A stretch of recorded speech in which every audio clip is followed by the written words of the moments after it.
જાય છે, પણ અત્યારે શું સરળ છે, આ કળીકાળમાં શું સરળ છે? નામ તો ઈ જ દુનિયાને જો ને ભાઈ, નામના ધ્વજ નિષેધ તમે હાલ્યા જાઓ, જે નામ તમે પકડ્યું એના નિષેધ હાલ્યા જાઓ, તમને કોઈ તકલીફ જ નહીં થાય. ઓલામાં તો ઘણા બધા કાયદા કાનૂન આવશે, આમાં કાંઈ નહીં આવે. ગમે ને તમે બતાવી કોણ જેવા સો એવા હાલ્યા જાઓ અને ક્યાંય નડતર રૂપ જ નહીં થાય. અને તમે તો કરી શકશો, તમારી ભાવિ પેઢીમાં આગળ જે તમારા બાળકો છે એમાં પરિવર્તન થાય. અને તમે તમારા ગામથી સીમિત ઘણે સુધી વૈયા જાઓ, તમને ખબર નહીં રહે કાલે હું ઘટલે બધે વૈયો કેમ થાય. નામનો પ્રકાશ છે. નામ લિયા ને સબ કિયા સકલ શાસ્ત્રો કા વેદ બિના નામ નરકે ગયા પડ પડ ચારો વેદ. મારી જેવા 1800 જાતના આવા પુસ્તક વાંચી લે તોય ખાલી વાંચીને પોપટીયું જ્ઞાન થાય વાલા. ભાઈ ઈશ્વર નો મળી જાય. ઈશ્વર મળવો એ ભાવથી અને નામથી જ મળે આ કળી કાળમાં.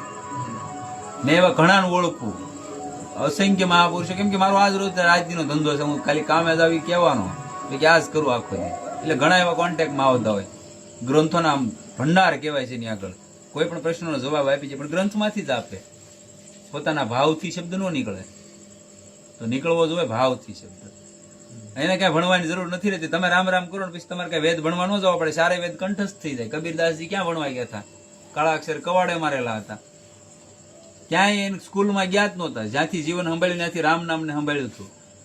અને આ દુનિયા આદર સાથે પ્રણામ નથી કરતી ભાઈ, એના સંપ્રદાયો વાળા નથી હાલતા.